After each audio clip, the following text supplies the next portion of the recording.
কিন্তু কোরআন পড়তে পড়তে ভুল ধরতে ধরতে মনের অজান্তে ইসলাম কবুল করেছে। লা ইলাহা ইল্লাল্লাহু মুহাম্মাদুর রাসূলুল্লাহ সাল্লাল্লাহু আলাইহি ওয়াসাল্লাম। ওমর ফারুক রাদিয়াল্লাহু তাআলা আনহুর সময় এক ব্যক্তি এসে বলছেন, আমি কোনোদিন ইসলাম ধর্ম কবুল করব না। তো বলছে, কেন ইসলাম কবুল করব না? আমি বিভিন্ন ধর্ম দেখেছি, তার ভিতরে দেখি বিভিন্ন ধর্মের ভিতরে বিভিন্ন গুজামিল দেওয়া যায়, তো মনে হয় ইসলামেও গুজামিল দেওয়ার সিস্টেম। কিন্তু সে জানে না অন্য ধর্ম এক জিনিস আর ইসলাম ধর্ম আর এক জিনিস। তারপরের বছর তিনি আবার তার সাথে দেখা হয়ে গেল। দেখা হওয়ার পরে তিনি দেখছেন যে ওই ব্যক্তিটা আবার এসেছে। তো বলছে, তুমি ইসলাম ধর্ম গ্রহণ করো, তুমি মুসলিম হয়ে যাও। তো বলছে, না, আমি মুসলিম হব না, ইসলাম ধর্ম কবুল করব না। তারপরে একবার একটা মাহফিলের ভিতরে তিনি কিছু বই নিয়ে এসেছেন। বই নিয়ে এসে কোরআনের মতো একটা কিতাব তিনি রচনা করে বিভিন্ন জায়গায় সেখানে ভুল, আমি শর্ট করে বলছি যেহেতু অনেক কথা আমাকে বলতে হবে, এরকম অনেকগুলো কিতাব নিয়ে এসেছেন। আনতে লেগে এই যে এখন মসজিদ সেখানে অনুষ্ঠান হচ্ছে, এখানে বিভিন্ন রকমের জিনিসপাতি কিনা বেচা হচ্ছে। কথা বলেন ঠিক না ভাই? ঠিক।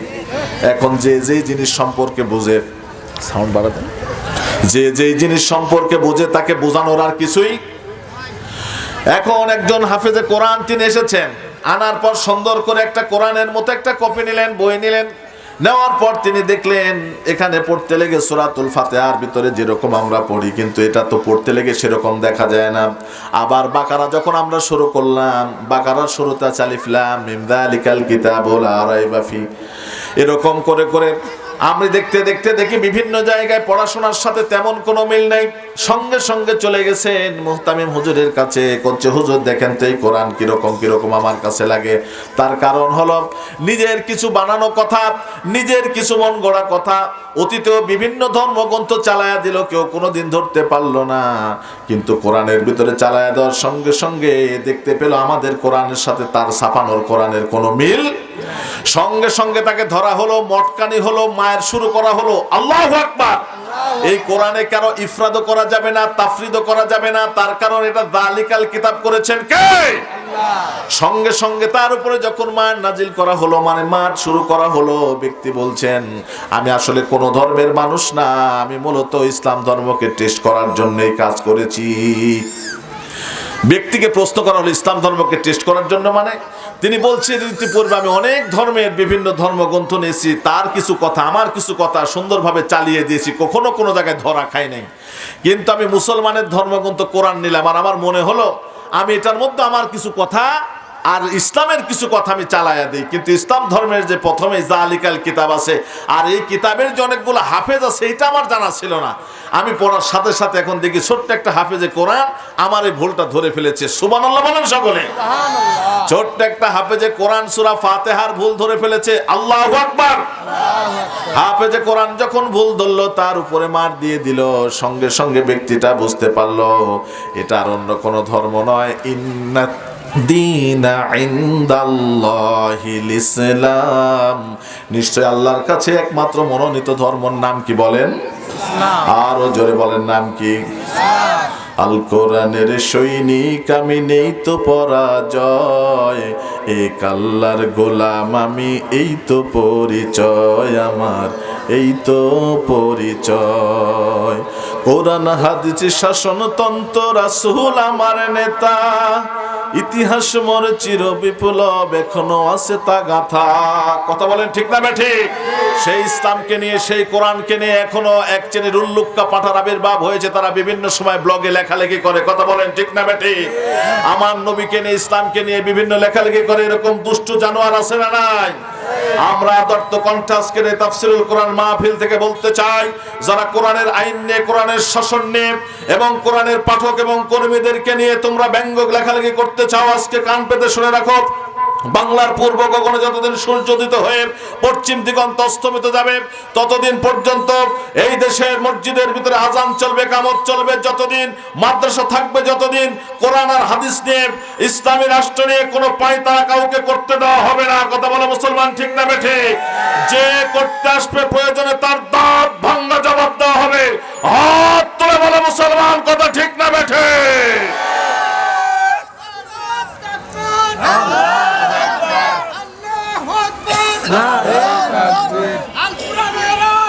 ইসলামের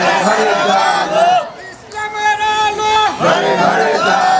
নারাত তাকবীর। সম্মানিত উপস্থিতি, কষ্ট পাচ্ছেন আপনারা? কষ্ট পাচ্ছেন না? আমার আজকের আলোচনার আলোচ্য বিষয় হচ্ছে আল্লাহ রাব্বুল আলামিন এই কোরআনটা নাজিল করেছেন। নাজিল করেছেন কে?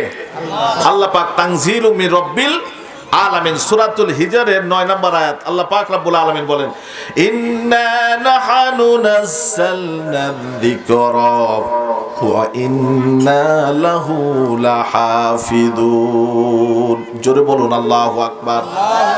এই কিতাবটা আমি নাজিল করেছি, জিকিরটা আমি নাজিল করেছি, এটার সংরক্ষণ এবং হেফাজত করার দায়িত্ব পৃথিবীর মানুষকে দেই নাই। যিনি হেফাজত করবেন তার নাম কি? সকলে বলেন, তার নাম কি? আল্লাহ পাক হেফাজত করবেন।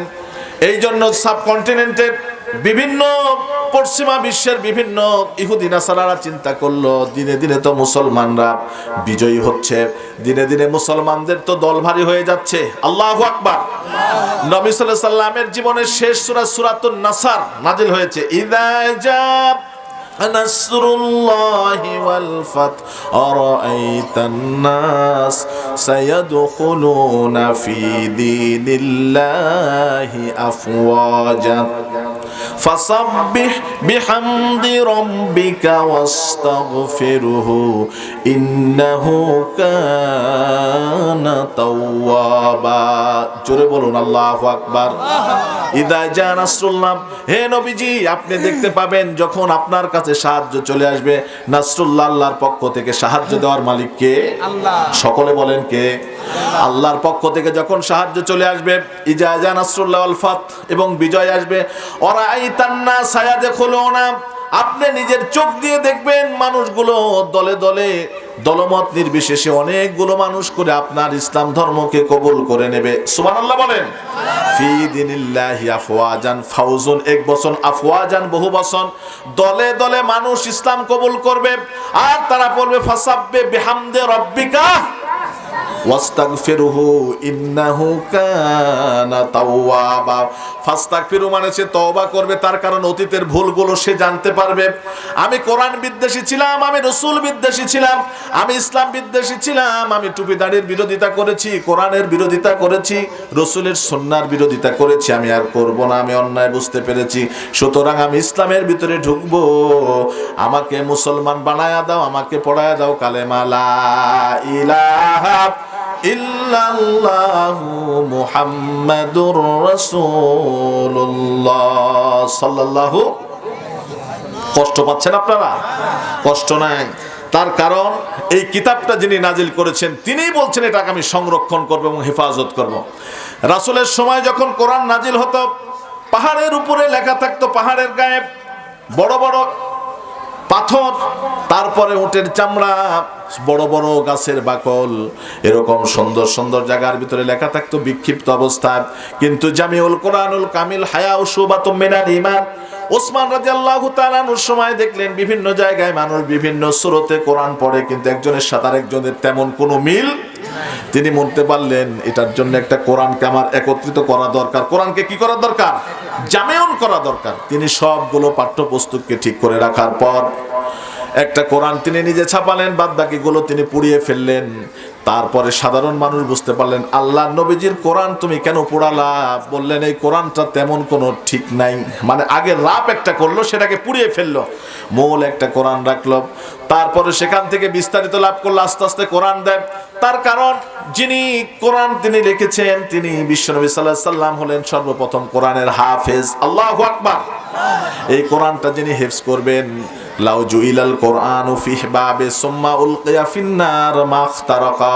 দায়রামি শরীফের হাদিস। এটা এমন একটা কিতাব, এমন একটা গ্রন্থ, যেই গ্রন্থটা যদি কোনো মানুষ তার হিফজের ভিতরে নিয়ে আসে, দেহের অন্তঃকরণের ভিতরে স্থান দেয়, মানুষের অন্তঃকরণে যদি কোরআন থাকে, বলেছেন লাউ জুইলাল কোরআন ফিহ বাবে সুম্মা উলকিয়া ফিন্নার মাখতারাকা, ওই দেহ, ওই মন, ওই শরীরটা কোনোদিন জাহান্নামের আগুন দিয়ে আল্লাহ পোড়াবে না। বলি সুবহানাল্লাহ।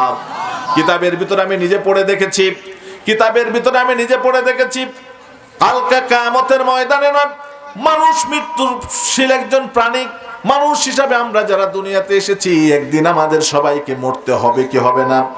কথা বলেন, কথা বলেন। একদিন আমাদেরকে মরতে হবে, কিন্তু আমরা মরে যাব। আমাদের দেখা যায় কবর খোঁড়ার সাথে সাথে অনেকের হাড় হুড্ডি বাড়িয়ে যায়। কবর খুঁড়তে খুঁড়তে দেখে মাথার খুলি বার হয়ে গেছে, আছে না নাই? পায়ের হাড় বাড়ায়, মাথার হাড় বাড়ায়, পেটের হাড় বাড়ায়, আছে না নাই? আছে। কিন্তু 10 শ্রেণীর মানুষ এরকম রয়েছেন যাদের কবরের ভিতরে রাখার সঙ্গে সঙ্গে রব্বুল আলামিন 10 শ্রেণীর মানুষের কবরের তাদের দেহ মোবারকগুলো এক বিন্দু পরিমাণ পচবে না, গলবে না, নষ্ট হবে না, আল্লাহ ভালো রেখে দেবেন। আল্লাহু আকবার।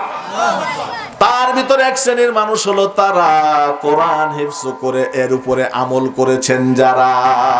সুবহানাল্লাহ বলেন। এই কথাটা মনে হয় খুব ইজি হয়ে গেল নাকি? হ্যাঁ, খুব ইজি হয়ে গেল। আপনি কোন একটু মুখস্থ করে দেখেন তো কেমন লাগে। আবার আল্লাহ রাব্বুল আলামিন বলেন ওয়ালাকাদ ইয়াসসারনাল কুরআনা লিযিকরি ফাহাল মিন। এটা নিয়ে তোমরা তালাশ করো, এটা নিয়ে তোমরা গবেষণা করো। এই কোরআন নিয়ে তোমরা যত গবেষণা করবা, গবেষণার মতো একটা জ্ঞান আমি রব্বুল আলামিন তোমাদেরকে দিলাম। এই কোরআন নিয়ে তোমরা গবেষণা করো। গবেষণা করতে করতে ইয়ামামার যুদ্ধ যখন চলে আসলো, তখন দেখলো বেদুইনেরা, অন্য ধর্মের মানুষগুলো দেখলো যে কোরআনের হাফেজের সংখ্যা দিন দিন বেড়ে চলেছে। তার কারণ কোরআনটা তো সহজ। আল্লাহু আকবার। কোরআনটা হচ্ছে সহজ একটা কিতাব। ছোট বাচ্চার জন্য এটা সহজ, আবার বড় বড় যারা থাকে তারাও এটাকে পড়তে পারে, কোনো সমস্যা হয়। যেখানে পড়া হয় সেখানে বরকত দেন কে? জোরে বলেন, কে দেন? নবী সাল্লাল্লাহু আলাইহি সাল্লাম যখন সাহাবীদেরকে এটা পড়াতেন, পড়তে লেগে সকল সাহাবীরা পর্যন্ত এটা সুন্দর করে করে পড়তেন। পড়ার পর তখন